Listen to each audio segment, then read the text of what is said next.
రావణాసురుడు అక్కడున్న రాక్షస స్త్రీలను పిలిచి 10 నెలల సమయం అయిపోయింది. ఈమె నాకు ఇంకా లొంగలేదు. ఇంకా కేవలం 2 నెలల సమయం మాత్రమే ఉంది. ఆ సమయంలో సీత నా పాన్పు తానంతట తానుగా చేరితే సరి, లేకపోతే సీతను మీరు దండించండి అన్నాడు. అప్పుడు అక్కడున్న వికృత రూపములు కలిగిన రాక్షస స్త్రీలు సీతమ్మ చుట్టూ చేరి, సీత దేనికైనా ఇంత అతి పనికిరాదు. రావణుడు అంటే సామాన్యుడు కాదు. బ్రహ్మ కుమారులలో 4వ జాతి ప్రజాపతి అయిన పులస్త్య బ్రహ్మ యొక్క కుమారుడైన విశ్రవసో బ్రహ్మ కుమారుడు. సాక్షాత్తు బ్రహ్మగారికి ముని మనవడు. లోకంలో అందరినీ జయించాడు. బ్రహ్మను గూర్చి తపస్సు చేశాడు. ఎన్నో గొప్ప వరములను పొందాడు. అలాంటి రావణుడితో హాయిగా భోగం అనుభవించకుండా ఏమిటి మూర్ఖత్వం? పోనీలే, మెల్లగా మనస్సు మార్చుకుంటావు అని ఇంతకాలము చూశాము. కానీ మనస్సు మార్చుకోకుండా ఇలా ఉంటావేంటి? ఎంత చెప్పాలి నీకు అని గద్దించారు. అప్పుడు సీతమ్మ అంది, ఐశ్వర్యం ఉంటే భర్తగా చూడడం, రాజ్యం ఉంటే భర్తగా చూడడం, ఒంట్లో ఓపిక ఉంటే భర్తగా చూడడం నాకు తెలియదు. ఆయన దీనుడు కావచ్చు, రాజ్యహీనుడు కావచ్చు, కానీ నా భర్త నాకు గురువు. ఆయన నాకు సర్వస్వం. మీరు నన్ను చంపి నా శరీరాన్ని ముక్కలు చేసి తినండి. నేను మాత్రం రాముడిని తప్ప వేరొకడిని కన్నెత్తి కూడా చూడను. రావణుడిని నా ఎడమ కాలితో కూడా ముట్టుకోను. మీరు నాకు ఇలాంటి మాటలు చెప్పకూడదు, నేను వినకూడదు అంది.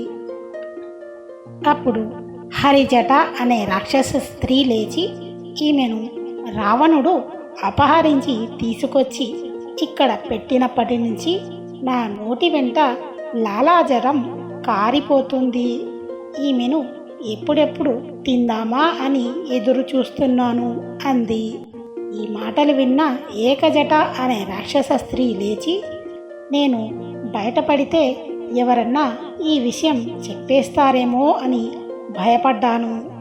కానీ హరిజట బయటపడింది కాబట్టి చెప్తున్నాను. ఆకలితో ఉన్నవాడు ఎదురుగా భోజనాన్ని పెట్టుకొని తినకుండా ఎలా నిగ్రహించుకొని ఉంటాడో, నేను కూడా ఈ నరకాంతని ఎదురుగా పెట్టుకొని తినకుండా నిగ్రహించుకొని ఉన్నాను. ప్రభువు ఎలాగో అనుమతి ఇచ్చాడు కనుక ఈమెను దండించమని. కాబట్టి ఈమె పీక పిసికేసి తినేద్దాము. ఈమె హృదయమునకు కిందన ఉండే భాగము గుండె మెదడు నాది అంది. అప్పుడు మిగతా రాక్షస స్త్రీలు నావి కాళ్ళు, నావి తొడలు, నావి చేతులు అని వాటాలు వేసుకున్నారు. అప్పుడు సీతమ్మ ఏడుస్తూ, ఇక్కడ మరణిద్దామన్నా కూడా నాకు స్వేచ్ఛ లేదు అనుకొని ఆ రాక్షస స్త్రీలని చూసి భయపడుతూ కూర్చున్న చోట నుంచి లేచి శింశుపా వృక్షం మొదటికి వెళ్ళి కూర్చుంది.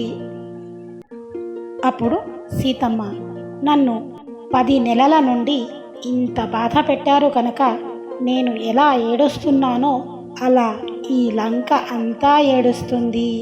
ఈ 2 నెలల గడువు తర్వాత రావణుడి చేతిలో మరణించడం కన్నా ఇప్పుడే మరణించడం ఉత్తమం అనుకుని, కాలమే మృగస్వరూపంలో వచ్చి నన్ను మోహపెట్టింది. నేను అల్పభాగ్యం ఉన్నదానిని. అందుకనే ఆ మృగాన్ని చూసి మోహపడి రాముడిని వదిలేశాను. రాముడు పక్కన ఉంటే అన్నీ ఉండేవి. రాముడిని వదిలేశాను, అన్నీ పోయాయి.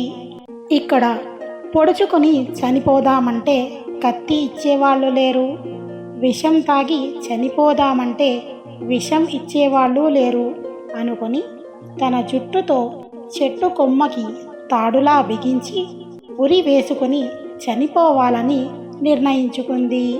సీతమ్మ తన జుట్టుని వృక్షం యొక్క కొమ్మకి గట్టిగా బిగించి చనిపోదామని సిద్ధపడుతున్న సమయంలో ఆమెకు శుభశకునాలు కనపడ్డాయి. అప్పటిదాకా పైన ఉండి సీతమ్మను చూస్తున్న హనుమంతుడు ఇలా అనుకున్నాడు, ఈశ్వరానుగ్రహం చేత నాకు సీతమ్మ దర్శనం అయింది. రావణుడిని చూశాను. రావణుడు సీతమ్మతో మాట్లాడిన మాటలు విన్నాను. సీతమ్మను జగన్మాతగా తెలుసుకున్నాను. కానీ నేను సీతమ్మని చూశాను అన్న విషయాన్ని ఇప్పుడే వెళ్ళి రాముడికి చెప్పలేను. ఎందుకంటే అమ్మ ఇప్పుడు ఉరిపోసుకుంటుంది. నేను ఇప్పుడు సీతమ్మని ఓదార్చాలి. ఇప్పుడు నేను అమ్మని ఓదార్చి మాట్లాడకుండా వెళ్ళిపోతే రేపు పొద్దున సీతమ్మ ఉరిపోసుకొని చనిపోయిందన్న విషయం రాముడికి తెలిస్తే ఆయన బాణముల చేత ఈ సమస్త బ్రహ్మాండములను శోభింపచేస్తాడు. ఇప్పుడు నేను ఏమి చేయాలి? గట్టిగా మాట్లాడితే చుట్టూ ఉన్న ఈ రాక్షస స్త్రీలు నా మాటలను విని నా మీదికి వస్తారు. అప్పుడు నాకు వాళ్ళకి యుద్ధం జరుగుతుంది. కానీ రాముడు లంకా పట్టణాన్ని చేరే లోపల నేను చేసిన అల్లరి చేత సీతమ్మని రావణుడు మరొక చోట దాచవచ్చు. ఇప్పుడు నేను వానర భాషలో మాట్లాడితే సీతమ్మకి ఆ భాష అర్థం కాదు. మనుష్య భాషలో మాట్లాడితే రాక్షసులు గుర్తుపడతారు. వానర రూపంలో ఉన్న నేను మనుష్య భాషలో మాట్లాడితే ఇది ఖచ్చితంగా రావణ మాయే అని భయపడి సీతమ్మ ఇంకా గట్టిగా ఉరి బిగించుకుంటుంది. నా కారణంగా సీతమ్మ ప్రాణాలను విడిచిపెడితే ఆ పాపం నాకు అంటుకుంటుంది. ఇప్పుడు నేను ఏమి చేయాలి? ఏమి మాట్లాడి సీతమ్మను ఓదార్చాలి అని అనుకుంటూ సీతమ్మ ఉరిపోసుకోవటం మానేసి నా వైపు చూడాలంటే రామనామం ఒక్కటే మార్గము. సీతమ్మకి చాలా ఇష్టమైన రామకథని చెబుతాను అని అనుకొని హనుమంతుడు రామకథ చెప్పడం ప్రారంభించాడు. ఇంతవరకు వినపడని రామనామం వినపడేసరికి సీతమ్మ అప్రయత్నంగా తన మెడకి చుట్టూ ఉన్న జుట్టుని విప్పేసింది.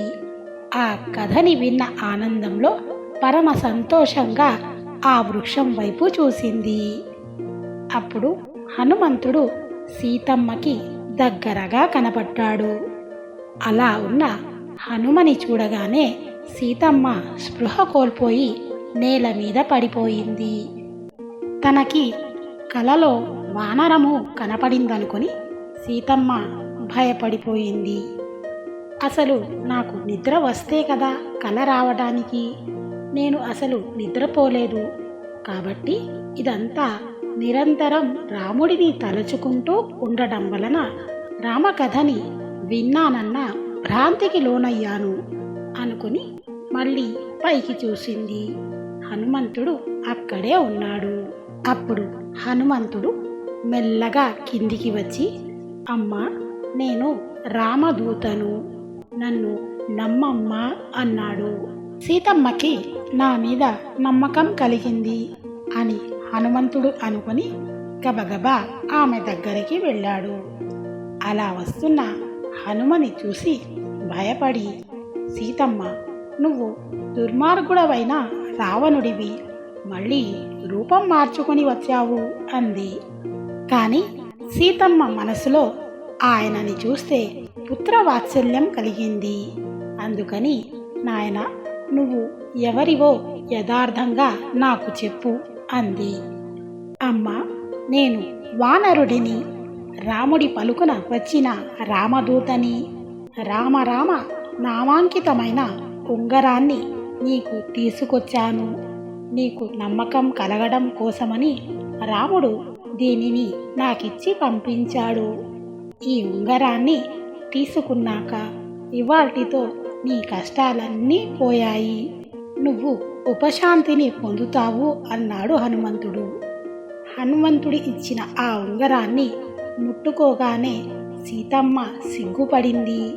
రాముడినే చూసినంత ఆనందాన్ని సీతమ్మ పొందినదై ఆ ఉంగరాన్ని కన్నులకి అద్దుకొని పరవశించిపోయింది. మరి ఆ తర్వాత జరిగిన కథని మనం నెక్స్ట్ ఎపిసోడ్లో చెప్పుకుందాం. మరి వీడియో నచ్చితే లైక్ చేయండి. మీ లైక్ ద్వారా మరింత మందికి ఈ వీడియో చేరుతుంది. మరిన్ని మంచి వీడియోస్ కోసం మా ఛానల్ని సబ్స్క్రైబ్ చేసుకోండి. సెలవా మరి. జై శ్రీరామ్.